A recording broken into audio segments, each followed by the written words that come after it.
Que Dieu soit loué. Amen. Prenez des places. Je vous salue au nom de Jésus. Est-ce qu'il y a des vivants dans cette salle? Est-ce qu'il y a des assoiffés dans cette salle? Si ton voisin est froid, change de voisin. Parce que nous ne sommes pas à Robermont, nous sommes dans une église. Et une église, c'est un lieu où les vivants se réunissent pour glorifier le vivant qui est Jésus. Alors si tu sens que ton voisin ne veut pas dire Amen, ne veut pas bouger, tu changes de voisin, va là où il y a un voisin qui est fou, amoureux de Jésus. Pas un voisin qui a froid sur le visage pour un voisin qui est fâché. Non, un voisin qui aime la parole de Dieu. Amen. Dans l'église, on a toujours un voisin qui ne sourit jamais. Hein? Un voisin qui ne dit jamais Amen. Un voisin qui devait de l'enterrer maintenant. Mais si toi tu es vivant, si tu es conscient que Jésus est réel, dis un bon Amen parce que nous servons un Dieu. Que Dieu vous bénisse. Je suis content ce matin d'être encore là parmi vous. Je suis très très content. Amen. Et nous allons continuer. Tu peux prendre ta Bible. Alléluia. Si tu as pris ta Bible, prépare-la. Alléluia. Sois attentif, je ne serai pas très très long. Bon, intercédez, je ne sois pas long. Amen. Ok, on va prendre le livre de Luc. Nous sommes toujours dans notre thème, briser la malédiction. Et le sous-thème ce matin, c'est le Seigneur en a besoin. Alléluia. Dis à ton voisin, le Seigneur en a besoin. Le Seigneur en a besoin. Merci Miguel. Le Seigneur a besoin de ta vie. Mais malheureusement, parfois nos vies sont encore bloquées, sont encore quelque part. Là, nous disons que ce matin, le Seigneur a besoin de ta vie. Amen. Il y a des liens qui doivent être brisés, il y a des liens qui doivent être chassés dans le nom de Jésus. Mais ce matin, le Seigneur a besoin de ta vie. Amen. Parfois, on dit, mais moi, je crois en Dieu, je sais déjà tout ça. Du fait de croire ne fait pas de toi un homme qui est libre. Amen. La vérité affranchit réellement. Mais malheureusement, plusieurs connaissent, mais ne sont pas encore affranchis. Et ce matin, par la grâce de Dieu, nous allons parler de quelques signes et encore ensuite nous allons avancer dans notre texte. On peut prendre Luc chapitre 19. Si on peut juste diminuer un peu le son du fond, je dis s'il te plaît, pour la lecture. Luc chapitre 19, le verset 28 à 34.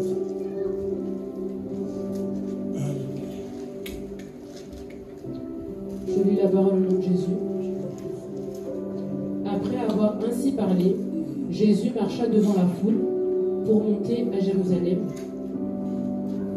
Lorsqu'il approcha de Bethphagée et de Béthanie, vers la montagne appelée montagne des Oliviers, Jésus envoya 2 de ses disciples en disant : Allez au village qui est en face, quand vous y serez entrés, vous trouverez un anneau attaché sur lequel aucun homme ne s'est jamais assis.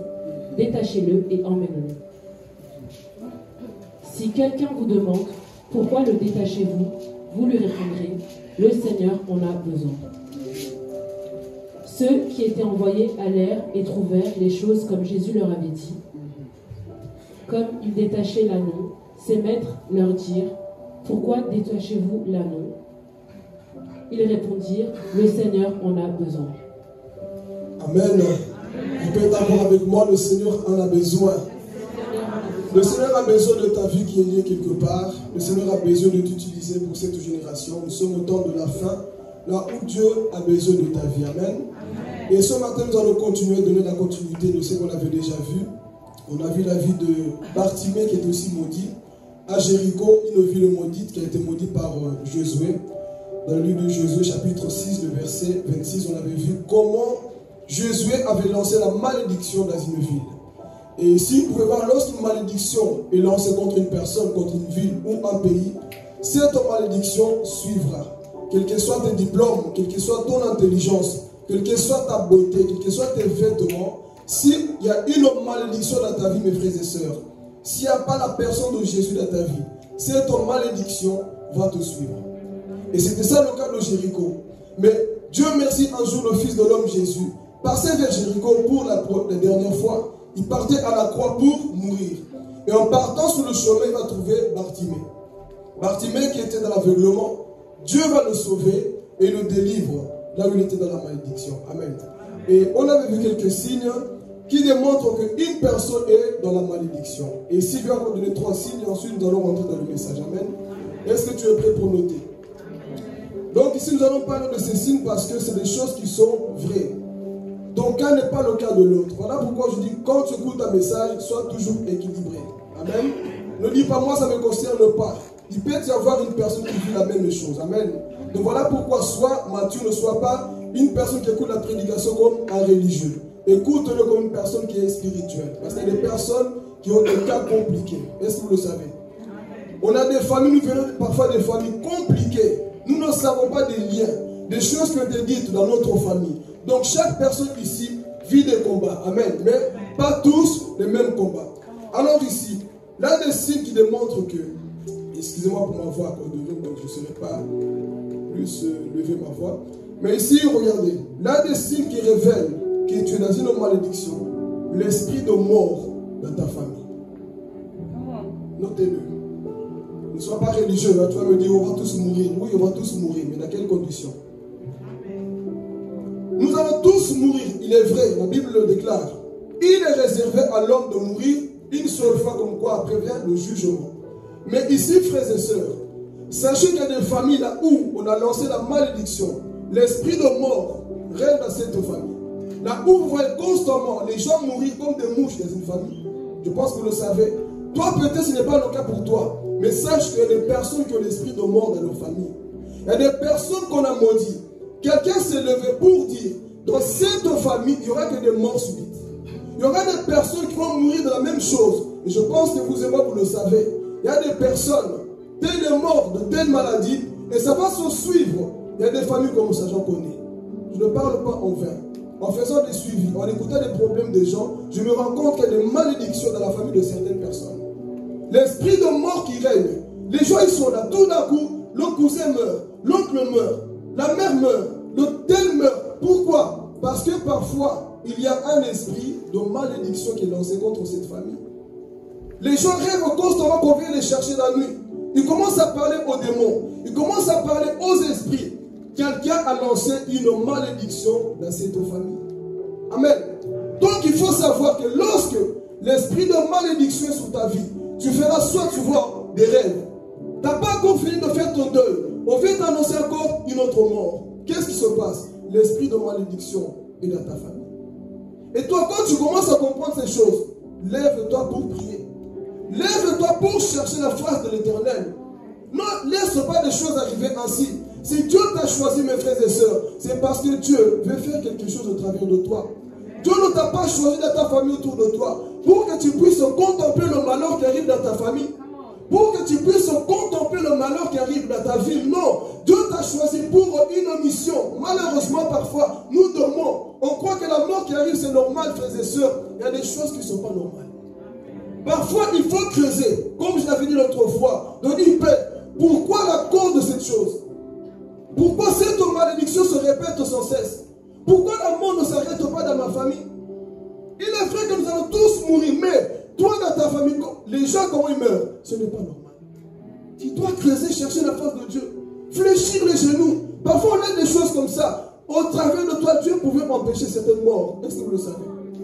Il y a des gens, normalement, ils ne devraient pas partir. Mais parce que toi, tu n'as pas veillé. Parce que toi, tu n'as pas prié. Et le diable a réussi à tuer certaines personnes autour de toi. À cause de cette malédiction qui a été lancée.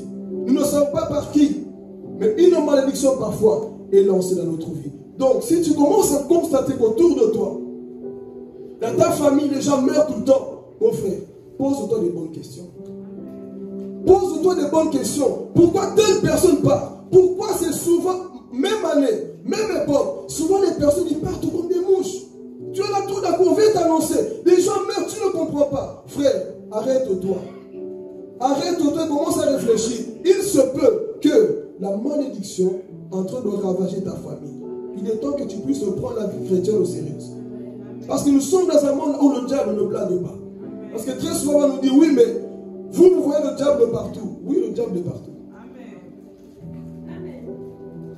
Je vous le prouve dans la Bible. Il n'est pas omnipotent. Il n'est pas omniscient. Mais le diable a établi tout un programme, tout un système pour contrôler le monde. La Bible déclare, vous qui aimez trop les qu'on vous prouve. 1 Jean chapitre 5, le verset 19.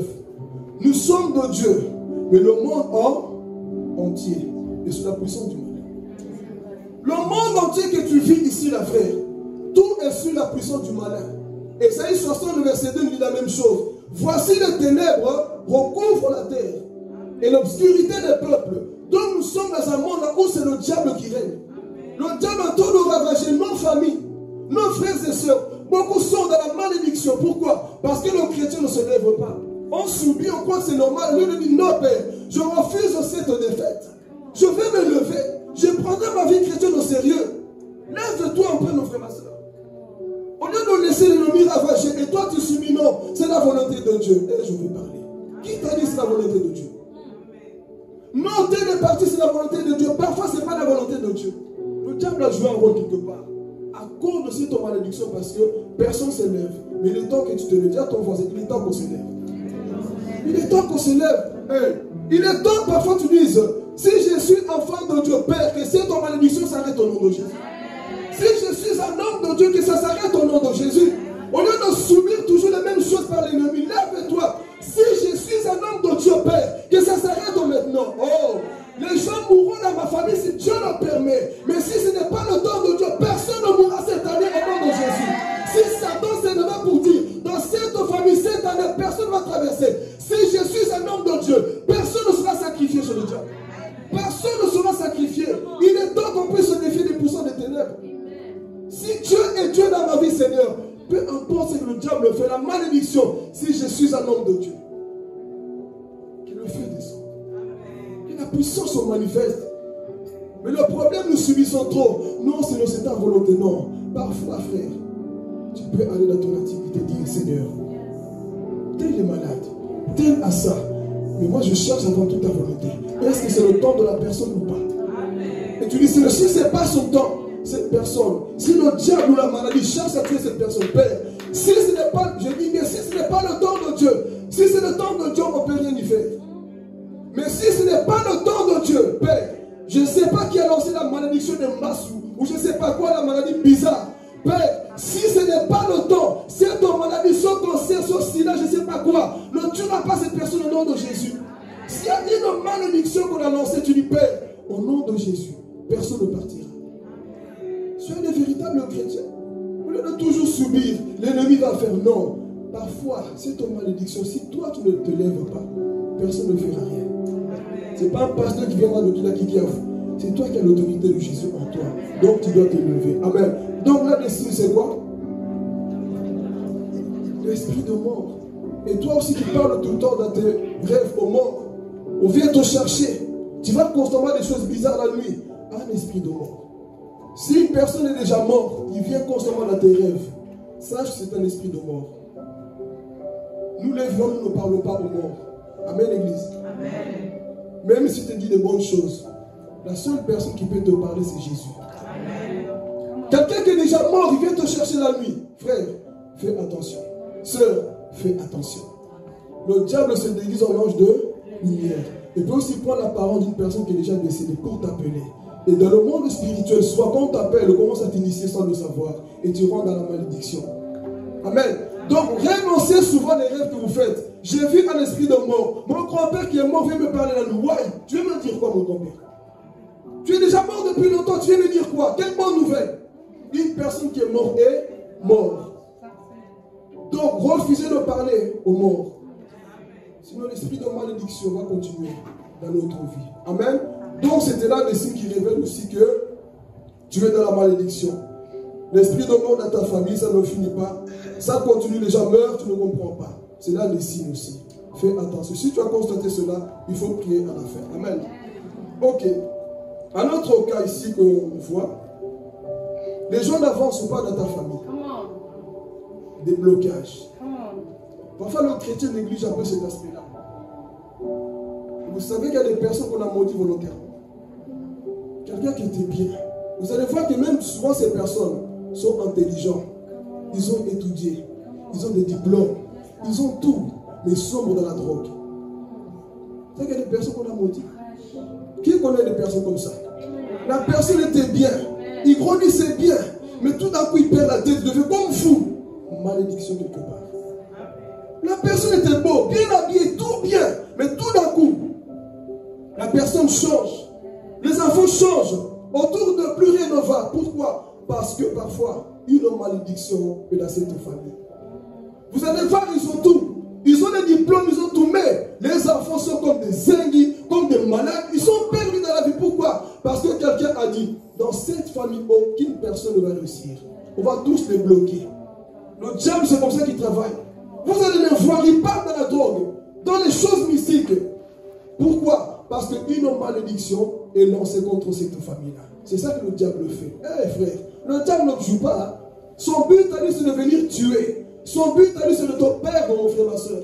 Donc quand il vient mettre en toi cet esprit de malédiction. Raison pour laquelle la vie de plusieurs personnes aujourd'hui que vous connaissez sont dans la malédiction. Tu ne comprends pas, mais comment se fait-il que cette personne, je le connaissais, il était bien, mais tout d'un coup cette personne est devenue bizarre. Qu'est-ce qui s'est passé, Seigneur? Ma soeur qui était belle, tout d'un coup, devient bizarre. Mon frère qui était beau, tout d'un coup, devient bizarre. Une malédiction, frères et sœurs, a été lancée. Comment vous expliquez-vous cela? Comment expliquer des cas comme ça? Quelqu'un qui était bien portant, mais tout d'un coup, Satan l'a déménagé quelque part. Vous connaissez l'histoire du Gadara? Possédé du Gadara? Il était bien, mais qu'est-ce que Satan a fait? Satan l'a déménagé. L'a fait habiter où? Dans les cimetières. Satan est fort pour faire déménager les gens. Les gens qui sont bien, il est prêt, il va les faire habiter dans les cimetières, dans les lieux trop sombres. Et tu vois, c'est peut-être ton père, ta mère, ton frère, ton cousin, je ne sais pas. En cas, mon frère, ma soeur, que tu connais, que Satan a déménagé cette personne. Comme c'était le cas de ce fou, il criait toute la nuit. 2000 démons en lui, dans un cimetière. Il avait une famille, il avait quelqu'un. Mais Satan, qu'est-ce qu'il a fait? Il a pris, il a mis au cimetière. Et la Bible déclare que cet homme criait. Il prenait ses hommes, il griffait les pierres. Il voulait se suicider, mais il ne pouvait pas. Pourquoi? L'esprit de malédiction était dans sa vie. C'est ça que l'ennemi fait. Il te prend, il te fait déménager. Et pendant qu'il criait, pendant que Jésus faisait ce miracle en Galilée, il entendait quand même le cri de cet homme-là, là-bas au cimetière.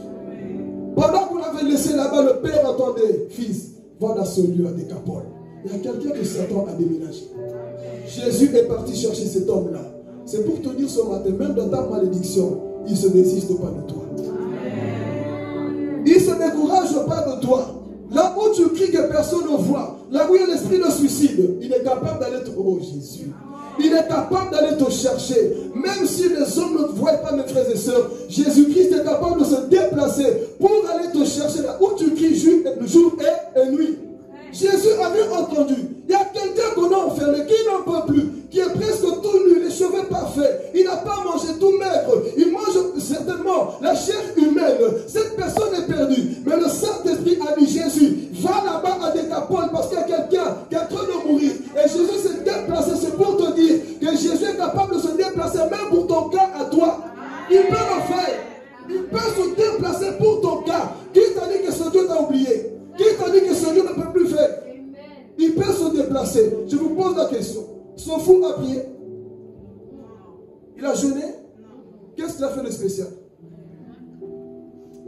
Ne jouez pas avec la grâce de Dieu. Montre-moi un seul verset. Là où son fou a prié. Là où son fou était d'abord parfait pour que Jésus vienne vers lui. L'amour de Dieu peut te localiser même dans ton péché. L'amour de Dieu peut te localiser même dans ta boue. Cet homme était quoi? Perdu 2000 démons en lui. Mais le Père a dit, j'irai. Parce qu'il y a aussi une malédiction. C'est un père de famille. Mais Jésus a dit non, tu m'appartiens. Il est parti le chercher. C'est ça que Jésus fait dans nos vies. Amen. Là, des signes, c'est ça. Les personnes n'avancent pas. Ils ont tout. Ils ont la porte fermée partout. Pose-toi des bonnes questions. Comment se fait-il que certaines personnes n'avancent pas? Et dans ce message, comme je dis, écoute le commandant Matthieu. On n'a pas tous les mêmes combats. On n'a pas tous les mêmes combats. Je vous ai démontré la dernière fois pourquoi. Je vais le montrer après avec le câble ici. Je vous l'ai démontré la dernière fois. Pourquoi certaines personnes sont combattues. Il y a des personnes que Dieu a mis en dépôt en eux. Et quand dans le monde spirituel, le diable sait ça, dit, Annie ne réussira pas. Olive ne réussira pas. Pourquoi? Parce que si Olive réussit, si Olive réussit, si la femme samaritaine réussit, parce que quand Jésus t'envoie, il ne te voit pas que toi. Quand Jésus t'envoie, il ne te voit pas que toi. Voilà pourquoi il dit, s'il vous plaît, ayez l'esprit ouvert, ne soyez pas trop bornés, fermés, voyez plus loin. Quand Jésus voit le feu de Gadara, il ne voit pas que le feu de Gadara. En soi, Jésus voyait la décapole. Oh, je vais parler. Jésus ne voit pas que Jonathan. Il se peut que Jésus voit tout liège derrière Jonathan. Laissez-moi descendre. Nous, je dis parfois, frères et sœurs, le combat que je n'ai pas ton combat. Il se peut que derrière ma soeur, il y a la ville de Liège. Alors, quand Satan comprend que cette personne a la clé pour libérer les gens de Liège, je veux enfermer cette personne. Toi, peut-être, Dieu voit que deux personnes, Satan il voit ça, dire, laisse. Mais il va chercher les personnes qui ont l'appel de Dieu. Parce que dans le monde spirituel, on voit votre étoile, on sait qui tu es. Toi, tu te négliges. Dans le monde spirituel, eux, ils savent. Comment les mages, ils ont su l'étoile du roi? Ils ont vu l'étoile de Jésus briller plus fort que les autres vues. L'enfant qui va naître ici, ce n'est pas Moïse. L'enfant qui va naître ici, ce n'est pas n'importe qui. Si son étoile brille comme ça, c'est que cet enfant-là a une grande destinée. Et spirituellement, frères et sœurs, dans le monde, c'est comme ça que les sorciers nous voient. Donc, mon combat n'est pas ton combat. Il se peut qu'au travers de toi, toute une famille peut être libérée. Il se peut qu'au travers de toi, toute une ville peut être libérée. Mais Satan, il aime anticiper. Je vais t'enfermer au cimetière. Tu sais pourquoi?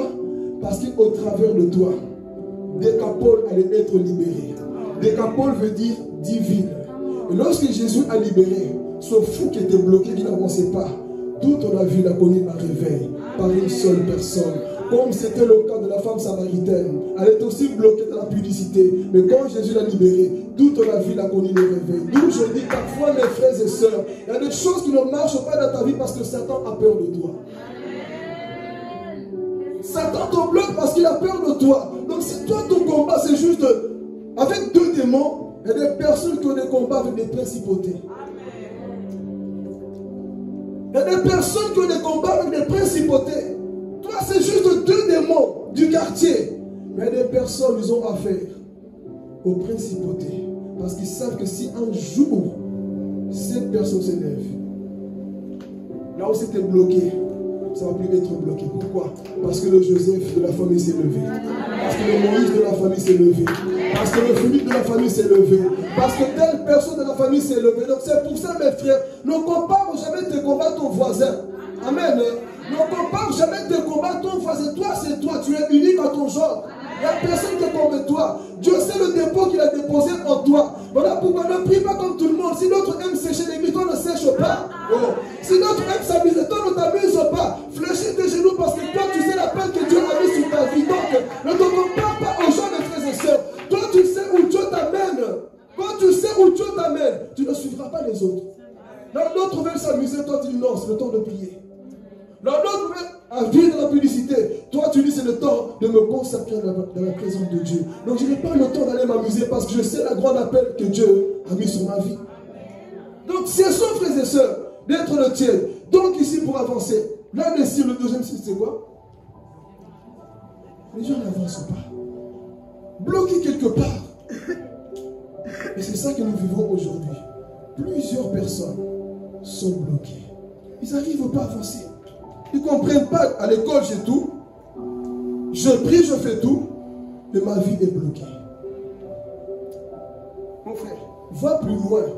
Toi, tu te contentes parce que j'ai un loyer. Je paye mon père, j'ai mes enfants. Qui te dit que dans ton appel, Dieu veut que tu sois là? Le problème des chrétiens, c'est cet esprit trop étroit. Non, c'est bon comme ça. Qui t'a dit ça? Il se peut que Dieu t'amène à aller plus loin. Mais l'esprit du malin a mis en toi la limitation. Tu es trop limité. Au fond, moi je parle aux appelés ce matin. Amen. Au fond de toi, tu sais. Tu sais que là où tu es, ce n'est pas là où tu dois être. Tu sais que ce que tu vis, ce n'est pas ça que tu dois vivre. Qui le sait? En tout cas, moi je parle pour moi. Je parle pour moi, je ne suis pas satisfait. Je ne suis pas satisfait. Prêchez qu'ici, vous pensez que je suis satisfait? Je ne suis pas satisfait. Parce que je sais ce que Dieu a dit pour ma vie. Et toi, peut-être tu le sais. Donc ne te limite pas. Commence à voir, dis à ton voisin, commence à voir plus loin. Commence à voir plus loin. Si toi t'as limité, frère, moi on m'a pas limité. Il ne faut pas te limiter dans la vie chrétienne. Amen. Donc le troisième signe, comme ça on parle de cette ânesse. Le troisième signe qui démontre aussi qu'il y a des blocages dans ta vie. Hey, tu es bloqué. Tu n'arrives plus à abandonner le péché.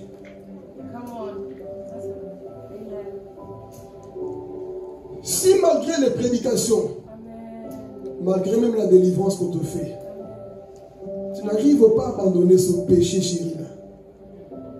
Pourtant, au-dedans de toi, tu dis, chaque fois tu pleures même à l'église, tu dis, Seigneur, plus jamais. Aujourd'hui, je prends la décision. J'abandonne ce péché. Mais à chaque fois, tu es dedans. Si c'est plus fort que toi, en esprit, t'as soumis dans ça. Amen. Seigneur, j'arrête à partir d'aujourd'hui. Je peux dire le nom des péchés, vous n'allez pas vous fâcher. Amen. L'église, non. Je peux parler parce qu'on l'a mis, non? C'est ça l'équilibre aussi dans tout ça. Toi-même, tu as dit, Seigneur, à partir d'aujourd'hui, je commence fort comme ça, je dois l'appeler. Amen, l'église. Amen. Je prépare d'abord vos cœurs. Seigneur, à partir d'aujourd'hui, la pornographie, j'arrête. Je vous regarde pas comme ça, je regarde sur mon plafond.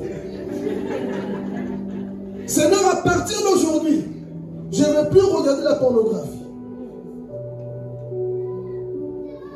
Tu prends la décision, mais dès que tu rentres, le démon là de malédiction revient encore. J'étais à l'église. J'ai dit que je ne vais plus jamais regarder. Mais regarde comment ça est en train de polluer tes pensées. Parce que quand tu es dans ça, mon frère, ma soeur, quand tu vois une des soeurs ou des frères marcher, tu les déshabilles déjà dans tes pensées. Mon frère, je vais dire une vérité. Quand tu es accro dans ça, le jour de ta délivrance, ça va être comme ça. Je vous donne mon témoignage. Moi, si j'ai consommé ça, j'ai pas honte de parler de mon passé. À l'époque de AB3, on se levait à minuit. On a tous connu ça. J'ai regardé AB3 minuit. J'ai consommé les films X. Et quand j'allais à l'église pour la première fois, je voyais des sœurs qui avaient des formes. Vous voyez, la pensée quand elle est bousillée, elle est bousillée. Je voyais les sœurs, je luttais au moins. Au lieu de prier, moi je voyais des fesses de femmes. Non, je vous dis, quand tu es dans la malédiction, il n'y a rien à faire. C'est que tu consommes aujourd'hui, tu vas payer un jour. J'ai consommé, je prie, je tape des mains. Je ne voulais pas penser. Tout d'un coup, je vois des femmes, les films que je regardais revenaient dans mon esprit. Et j'ai souffert pendant longtemps. Mais je n'ai pas envie de penser à ça. Pourquoi ça vient? Parce que ma pensée était polluée. Et comme vous le savez, tout ce qui est pornographie ouvre des portes aux démons. Vous croyez que c'est sucré, c'est péché, oui, ok. Mais tout ça, ça ouvre des portes aux démons. Et ça fait que c'est quoi la malédiction. Et moi, j'étais dans ça. Je priais, je tapais, mais je parlais même en langue. Mais ça n'empêchait pas les femmes là de venir. Je faisais tout, je priais.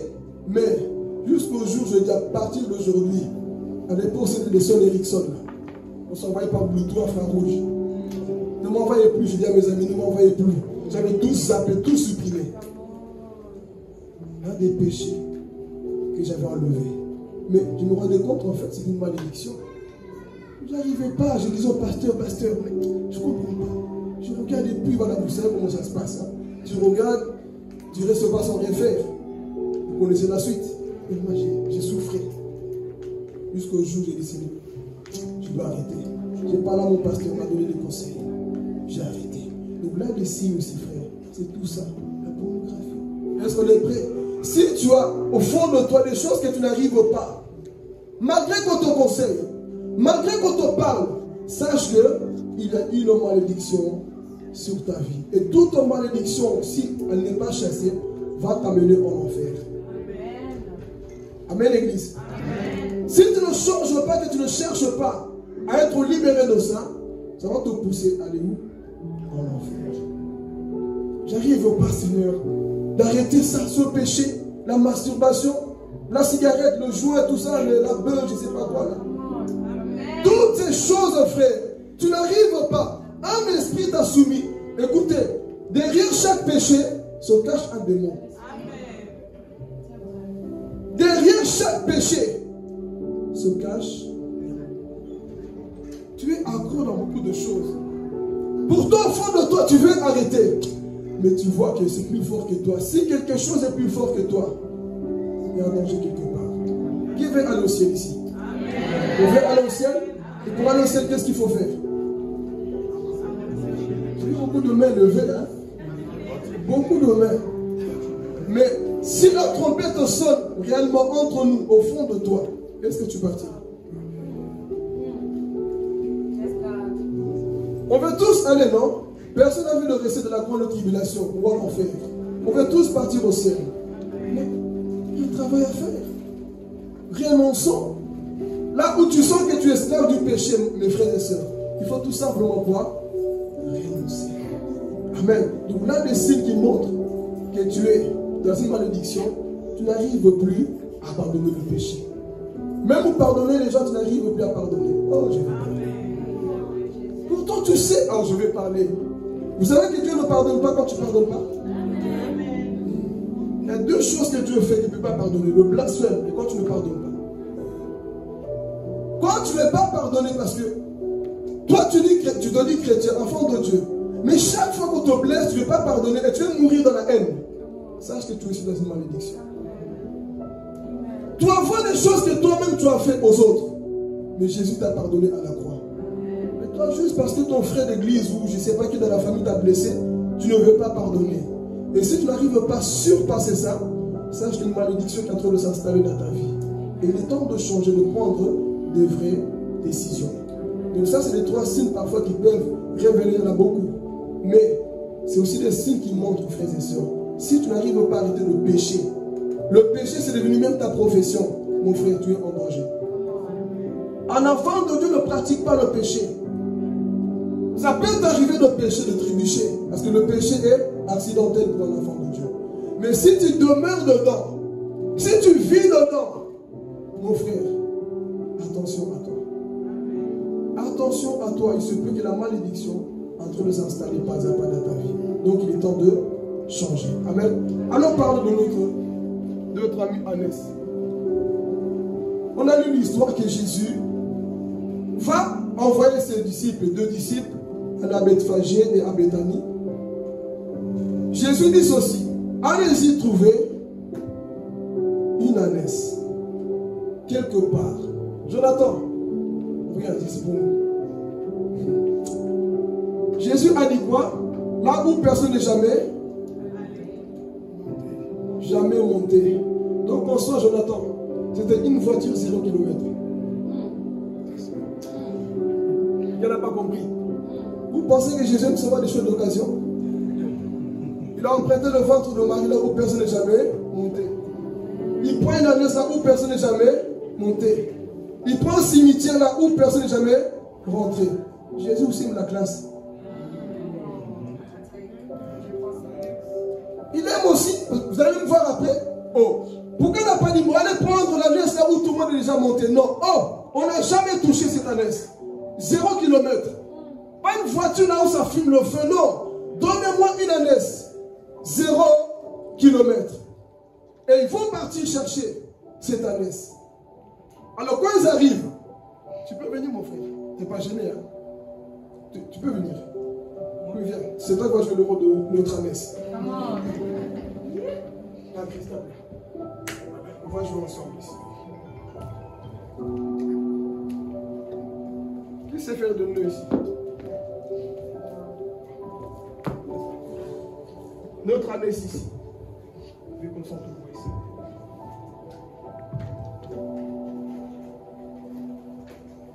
N'aie pas peur. Je vais te détacher après. Voilà. J'ai besoin de toi après ici. Nous parlons des blocages, des liens qui doivent être brisés. Tu peux laisser là-bas en attendant. L'ânesse ici parle de quoi? Des blocages. Marche un peu où tu veux. J'ai bien fait mon nœud. C'est qui le tient? C'est moi qui le tiens. Marche où tu veux. Comment ça marche? Ah, viens ici. Viens ici. C'est ça que le diable a fait dans la vie de plusieurs personnes. Ils t'ont mis des limites dans ta vie. Bien que tu jeûnes, bien que tu pries, bien que tu sois bien habillé, beau comme lui. Mais on a mis des limites. Comment ça marche toujours? Marche. Est-ce qu'il peut sortir de la scène? Continue. Il peut. Pourquoi? Parce que c'est moi qui le... Il ne peut pas. Essaye un peu de voir la foule. Là, il veut s'en sortir dans la vie. Essaye de sortir. Il y a des personnes comme ça dans la vie. Mais vous savez pourquoi cette ânesse était attachée? Dis à ton voisin, il y a une prophétie sur ma vie. Mets-nous, s'il te plaît, Zacharie chapitre 9, le verset 9. Cette ânesse, frères et sœurs, avait une prophétie. D'où je dis, on n'a pas tous les mêmes combats. On l'avait attaché parce qu'il avait une grande destinée. Quelqu'un n'a pas compris. Tu l'as mis, tu peux le lire aussi. Regardez, 450 avant Jésus-Christ, on avait déjà parlé de cette ânesse. Lis s'il te plaît. Sois transporté d'allégresse, fils de Sion. Pousse des cris de joie, fille de Jérusalem. Voici, ton roi vient à toi. Il est juste et victorieux. Il est humble et monté sur un âne. Sur un âne, le petit d'une ânesse. Vous savez c'était qui? C'était déjà annoncé. Mais c'était lui. Mais avant que la prophétie se réalise, on l'avait attaché. Parfois dans ta vie aussi, il y a une prophétie sur ta vie. Mais l'ennemi, ou la société, ou les gens de la famille, t'ont mis des limites. D'où je dis s'il vous plaît, on n'a pas tous les mêmes combats dans la vie. Cette ânesse avait une grande destinée. Il y avait beaucoup d'ânesses, n'est-ce pas? Mais pourquoi juste lui? Parce qu'un jour, Jésus allait s'asseoir sur lui. Un jour, Jésus allait monter sur cette ânesse-là. Donc ici, parlons d'abord de l'imitation, Maman Lisa. Il y a des personnes, bien qu'ils font tout dans la vie, leur vie est comme ça. Comme cette... Monte un peu plus haut, s'il te plaît. Leur vie est comme ça. Il veut s'en sortir. Il met des CV partout. Il veut se marier. Avance pour te marier. Toi, si tu te maries, je vois que toute ta famille, le lien que le diable a mis sera débloqué. Alors tu restes ici. Amen. Va essayer de prêcher l'évangile. Va. Toi, tu ne prêches pas. Parce que toi, tu as la grâce de Dieu en toi. Donc, il te tient avec lui. C'est ça que le diable fait. Donc, quand lui est combattu, il n'est pas combattu comme toi. Fais quoi des choses. Essaie d'avancer. Il veut chanter, il veut tout faire. Mais le diable a mis quoi? Une corde en lui. Mais Jésus a dit, allez-y dans le village. Vous allez rencontrer l'ânesse qui était là. Attachée quelque part. Et la vie de plusieurs personnes est comme ça jusqu'à aujourd'hui, malheureusement. Même pendant que je prêche, il y a des personnes spirituellement, c'est comme ça. Amen. Spirituellement, tu es comme ça. Avance encore, mon frère. Spirituellement, tu es comme ça. C'est pour ça qu'il y a parfois l'esprit de dépression. Tu ne comprends plus rien. Comment ça arrive dans ta vie? Tu sais pourquoi? Parce que tu es comme ça. Je suis trop timide, trop pensé. C'est les chaînes qu'on a mis sur ta vie. Malgré que tu prends des décisions, tu n'arrives pas.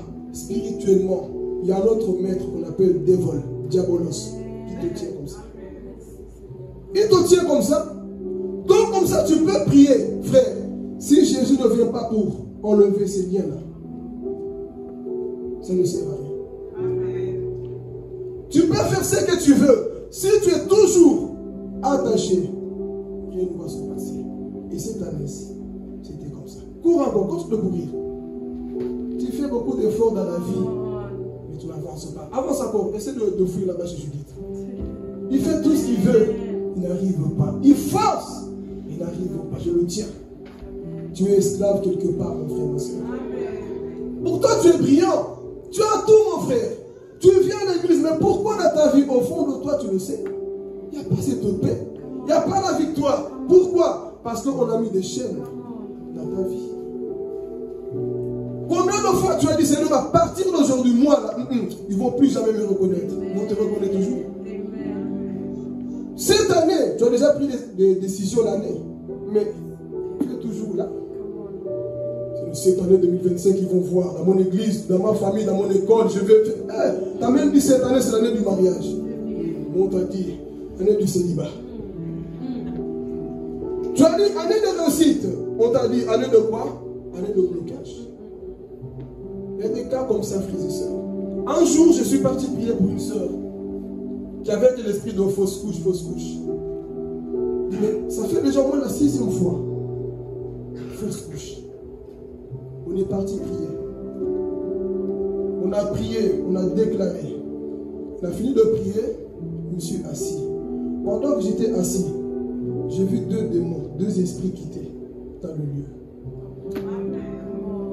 D'où je dis, frère, il y a des personnes qui sont réellement combattues.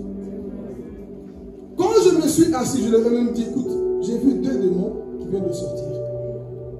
C'est ces esprits-là qui bloquaient la personne. Quelques temps après, la personne a commencé à m'affronter. D'où je dis, nous ne parlons pas juste pour parler, c'est en connaissance des causes que nous prêchons. Il y a des personnes qui souffrent vraiment dans le monde. Pas peut-être tous, mais des cas spéciaux qui souffrent aussi.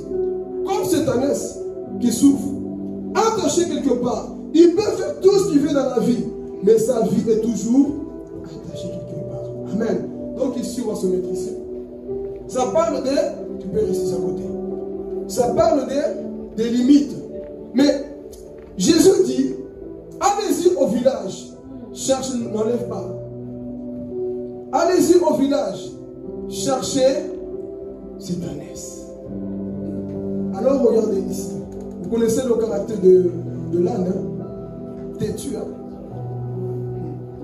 Mais pourquoi jamais personne n'est monté dessus? Il y a des cas comme ça, hein? On n'arrive pas à te dompter. Même ton père a tout essayé pour essayer de te dompter. Moi éteint. On a tout essayé, frères et sœurs. Tes parents ont parlé. La société a parlé. Tout le monde a parlé. Mais on n'arrive pas à te dompter. La vie de plusieurs personnes comme cette ânesse. Jamais quelqu'un est monté sur ta vie. Jamais quelqu'un a réussi à t'éduquer. En poli que nous sommes parfois, têtus que nous sommes comme l'ânesse. Il fallait que Jésus lui-même puisse aller quelque part un jour. Il y a des personnes comme ça dans la vie. Oh, l'école a échoué. Les parents ont échoué. Même les pasteurs ont échoué. Il y a des cas comme ça parfois dans la vie. Les parents ils vont tout faire, l'éducation, tous ont échoué. Comme l'ânesse. Jamais quelqu'un a réussi à dompter. Jamais quelqu'un a réussi à le changer. Mais un bon jour, celui qui ôte la malédiction dit, allez-y dans le village. Vous allez trouver une ânesse, là où personne n'est jamais monté. C'est pour dire, frères et sœurs, là où les hommes ont échoué, Jésus n'échoue pas. Parce que l'ânesse est têtue. Vous pensez pour se laisser partir comme ça, c'est facile? Mais quand c'est Jésus, on obéit. Alors ici, regardez. Si l'ânesse, un animal, a écouté facilement, qui sommes-nous, Église, pour ne pas écouter la voix de Dieu quand Dieu nous appelle? Même quand Dieu appelait les animaux pour rentrer dans l'arche, ils rentraient, non? Mais toi, mon frère, ma soeur, depuis que Dieu t'appelle, tu sais que Dieu t'appelle. Pourquoi tu n'obéis pas? Tu es pire comme l'ânesse. Nous sommes pires parfois que les animaux. On sait que l'appel de Dieu est sur notre vie. On sait ce qu'on doit faire, mais on n'en fait pas. Pourquoi? Têtu comme l'ânesse. Mais au moins, l'ânesse a fait quoi? A obéi. Et quand ils sont venus, Fabrice, vous pouvez venir s'il vous plaît. Vous allez jouer le rôle du diable.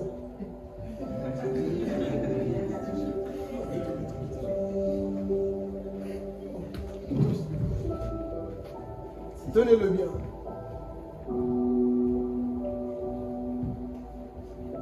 Voilà. Tenez-le bien. Essayez de marcher, tenez-le toujours. Venez ici comme ça, on vous voit.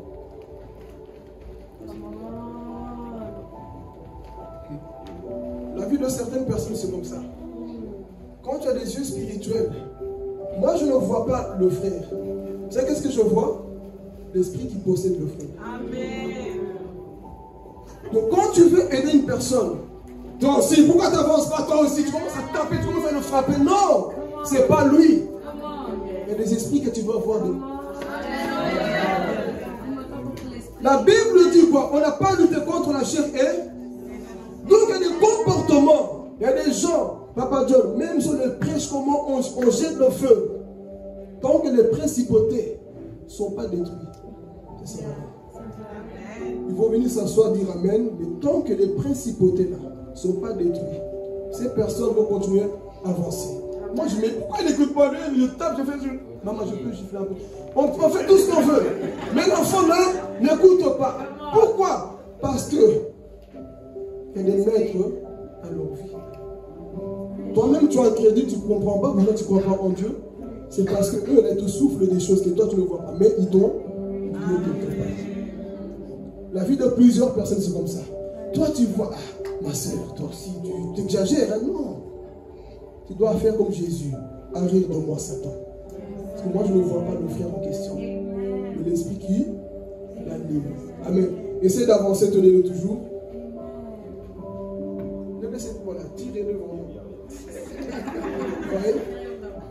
Mais quand tu prêches ou quand tu pries, c'est ça que tu dois demander à Dieu, Père, l'esprit de révélation. J'ai essayé d'aider le frère, mais qu'est-ce qui bloque? Pourquoi cette personne est bloquée? Pourquoi cette personne n'avance pas? Parce qu'il y a des principautés derrière lui. Alors Jésus dit quoi? Mes disciples, allez-y, Jonathan, c'est toi de les envoyer. Dieu envoie.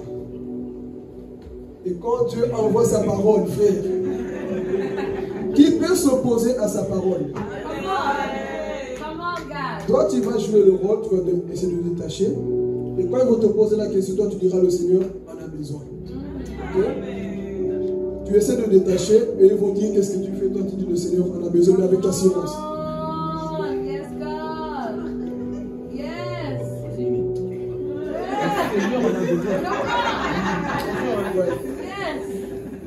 Lâchez la corde. Lâchez la corde. C'est ça la parole de Dieu, frères et sœurs. Le Seigneur en a besoin. Dis-le, le Seigneur en a besoin. Le Seigneur en a besoin. Amen. Hein? Dieu a besoin de sa vie. Maintenant, merci. Il est libéré. Et si vous avez remarqué, personne n'a réussi à le délivrer. Mais la parole qui a été envoyée, les deux témoins qui représentent la parole et le Saint-Esprit, a le pouvoir de nous sortir de la malédiction. A le pouvoir de nous sortir de la malédiction. Satan, vous avez échoué. Vous avez échoué. Merci, vous pouvez partir. Amen. Ils ont échoué. Maintenant, je reste avec mon ami, la messe. Et je vous ai dit que cet homme-là avait l'appel de Dieu sur lui. Maintenant, vous comprenez pourquoi tu es combattu dans la vie? Tu comprends pourquoi tu as soit des rêves mystiques? Parce que toi, il y a une prophétie sur ma vie. Zacharie 9:9. Une prophétie sur ma vie. Jésus doit rentrer à Jérusalem, mais Jésus ne veut plus marcher à pied. Il a besoin, je ne vais pas monter sur toi. Il a besoin d'une ânesse. Et quand l'ânesse est arrivée, il va monter sur lui. Mais Jésus toi aussi marche à pied, non? Non. C'était le temps de gloire de Jésus. Amen. Jésus monte, et quand Jésus montait, qu'est-ce que les femmes faisaient? Ils jetaient quoi? Des pannes. Bon, je ne vais pas vous demander de jeter des pannes. Hein. Mais ils jetaient tout par terre pour qu'il puisse... Oh, quelqu'un n'a pas compris. Amen. J'ai perdu la corde au cou pour gagner Jésus sur ma vie. Amen. Cette ânesse-là était attachée quelque part. Tu peux nous mettre Matthieu 28, Matthieu 11, 28. Va perdre la corde au cou pour avoir Jésus sur lui. Et pour illustrer cela, Matthieu 11, 28. Venez à moi, vous tous qui êtes fatigués et chargés. Okay. Venez à moi, vous tous qui êtes fatigués et je ferai quoi? La suite, je vous donnerai. Qui veut le repos pour son âme? Tu as longtemps lutté avec des cordes de la malédiction.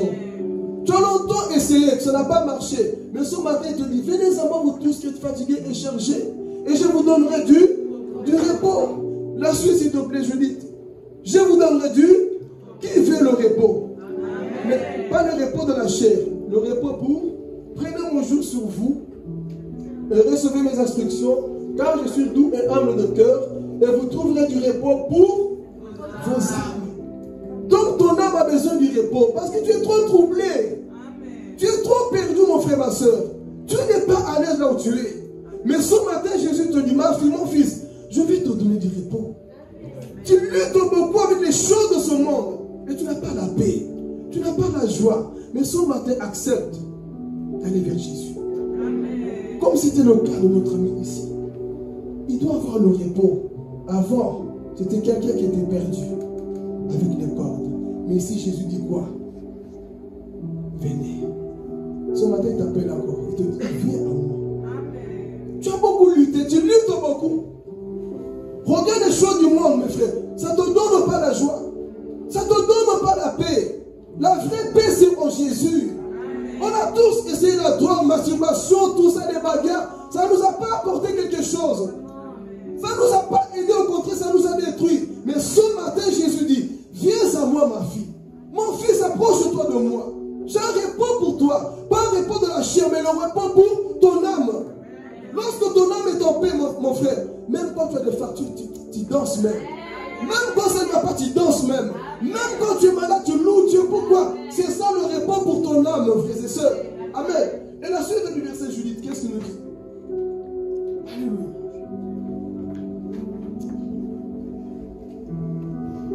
Car mon joug est doux et mon fardeau est léger. Mon joug est mon fardeau est léger. Donc avant tu étais toujours comme ça. Tu marchais la tête baissée. Mais quand Jésus est sur toi, Jésus n'est pas lourd, il est léger. Parce que Jésus va monter sur la laisse. C'est pour dire à quelqu'un, frères et sœurs, accepte Jésus. Laisse-le être le maître de ta vie. Laisse-le régner dans ta vie. Et c'est ça qui s'est passé. Jésus vient et il monte et il dit, mon fardeau est léger. Il est doux. Jésus est doux, l'église. Il n'y a pas mieux que Jésus. Oh. Dites-moi qui est mieux que Jésus. Valentin. Valentin est mieux que Jésus. D'ailleurs, les sœurs là-bas qui ont fait ça, ils regrettent aujourd'hui. Hein. Je sais que dans mon église, vous ne faites pas ça. Hein. Mais l'église. Ici au moins vous savez. Mais les gens disent dehors là-bas. C'est fini maintenant, on va les avorter. Bon, parenthèse, je ne vais pas rentrer dedans, je laisse la parole de la Amen. Donc ici, ces gens-là, ils n'ont pas la paix. Mon Valentin, mais Valentin est fini, non? Mais Jésus est éternel. Il ne va pas te décevoir. Amen. Donc accepte-le. C'était le cas de cette année. Jésus entre dans sa vie. Tu peux aller t'assurer ce qu'on peut acclamer pour notre frère. Amen. Donc c'est ça que Jésus fait. Il te libère. Avant tu étais comme ça. Comme ça. Mais quand Jésus vient dans ta vie, regarde devant toi. Pardon. Tu regardes devant toi. Et c'était ça le cas de cette année-là. Maintenant, regardez notre chose. On n'a pas lu jusqu'en bas. Mais quand cette année est partie vers Jésus, Jésus était monté sur lui. Les gens jetaient des pagnes. Hey, quel moment de gloire.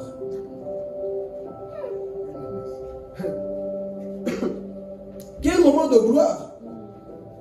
Les gens crient Hosanna. Oh, voici le roi qui vient. Béni soit celui qui vient. Mais à cause de cette prophétie-là, Jésus est en train de rentrer à Jérusalem. Mais monter comment? Sur la naisse. Imaginez-vous la naisse maintenant.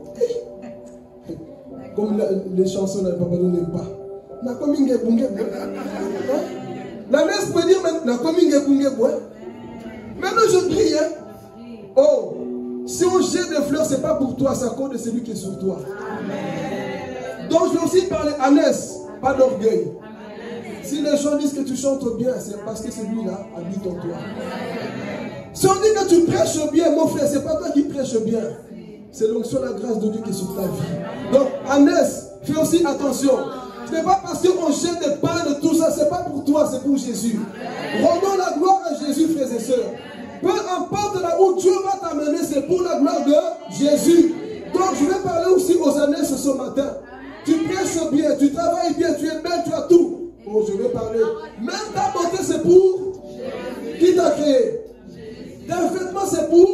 Tout ce que nous faisons, c'est pour Jésus, frères et sœurs. Il n'y a rien qui t'appartient dans ce monde. Tout appartient à Jésus.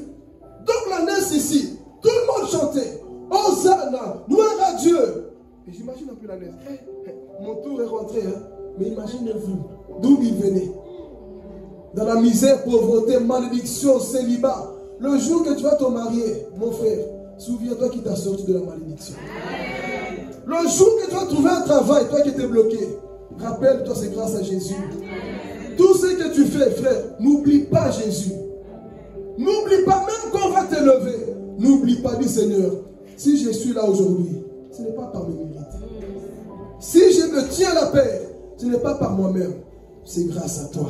Oh, si j'ai arrêté tel péché, ce n'est pas par mes efforts, c'est grâce à toi, Jésus. Donc pendant que tu es en train de marcher, qu'on dit je ne sais pas quoi, là, que tout le monde t'acclame, on sent ne t'acclame pas toi, on acclame celui qui est sur toi, la personne de Jésus-Christ. Amen. Hein? Donc ne glorifie jamais ta propre personne. C'est une erreur de le faire. Il y a un roi qui est mort comme ça dans la Bible. Il s'est glorifié, il a bombé le torse. Dès qu'il a fait ça, il est tombé, il est mort. Les frères ont commencé à le manger. Parce que l'orgueil est rentré en lui. Et ce matin, frère, que l'orgueil aussi ne monte pas en toi. Quoi que tu fasses, j'insiste, quoi que tu fasses, l'honneur appartient à Jésus. Quoi que l'Église puisse faire, l'honneur appartient à Jésus-Christ. On va te dire, ma soeur, tu chantes bien. Hein? Et parler. Ma soeur, tu as une belle voix. Hein? Mais avant que tu dises, merci, gloire à Dieu, rappelle-toi comment tu étais attaché quelque part. Dis, oh, gloire à Dieu. Merci de reconnaître la grâce de Dieu sur ma vie. Et mon frère, tu prêches, mais tu parles bien. Oh, oh, ce n'est pas moi. C'est Jésus qui le fait. Moi, je ne suis rien. Mais lui, il est quelque chose. Et c'est ce qui s'est passé. Jésus montre cette ânesse-là. Et quand il partait, les pharisiens toujours, il dit aux gens de se taire. Comment ça? S'ils se taisent, les pierres vont m'adorer. C'était le temps de Jésus. Mais si je compris, il aussi nous partons vers la fin. Les mêmes personnes qui étaient là ce jour-là, Hosanna, gloire à Dieu. Voici l'homme qui vient au nom de Dieu. Comme j'avais dit dans la semaine, l'homme est changeant. Les mêmes personnes, frère, quelques jours après, on crucifie Jésus. Crucifiez-le! Oh! Mais c'est vous qui avez dit Hosanna, gloire à Dieu. Mais quand on a arrêté Jésus, crucifiez-le! L'homme est changeant. C'était les mêmes au moment de la gloire. Jésus nous t'acclamons, nous te louons. Mais quand on a attrapé Jésus pour le monter à la croix, qu'est-ce qu'il disait? Crucifiez-le, tuez-le. L'homme est changeant. D'où je dis toujours, ne vous appuyez jamais aux hommes qui n'ont pas le Saint-Esprit. Ils vont vous décevoir, comme c'était le cas de ce peuple-là. Aujourd'hui, Judith, tu chantes bien, Ruth, tu as la chose. Mais demain, crucifiez-le. Ne soyez pas comme ça. Et cette ânesse avait une destinée. Et c'est pour terminer. Jésus est rentré pour la première fois à Jérusalem sur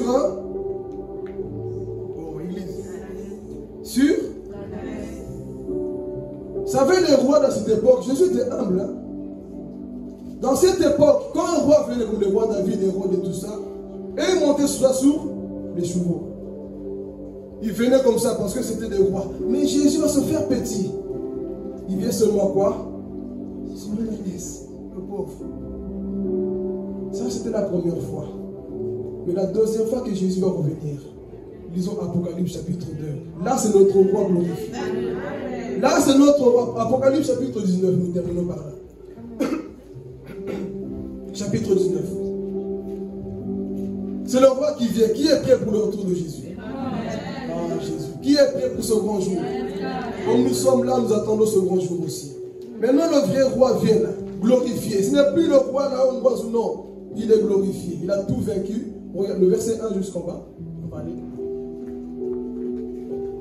Ah, Jésus. Après cela, j'entendis dans le ciel comme une voix forte d'une foule nombreuse qui disait « Alléluia, le salut, la gloire et la puissance sont à notre Dieu.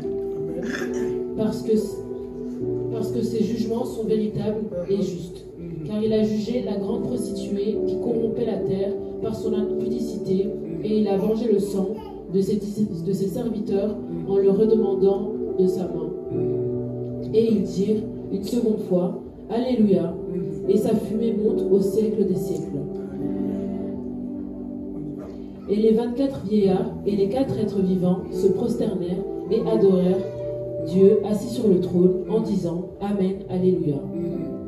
Et une voix sortit du trône, disant Louez notre Dieu, vous tous ses serviteurs, vous qui le craignez, petits et grands. Amen. Et j'entendis comme une voix d'une foule nombreuse, comme un bruit de gros seaux, et comme un bruit de fort tonnerre, disant Alléluia, car le Seigneur, notre Dieu, Tout-Puissant, est entré dans son règne. Yes. Réjouissons-nous et soyons dans l'allégresse, et donnons-lui la gloire. Donnons-lui gloire, car les noces de l'agneau sont venues, et son épouse s'est préparée. Ça, c'est le jour de l'enlèvement. Et lui a été donné de se revêtir d'un fin lin, éclatant, pur, car le fin lin, ce sont les œuvres justes des saints. Yes.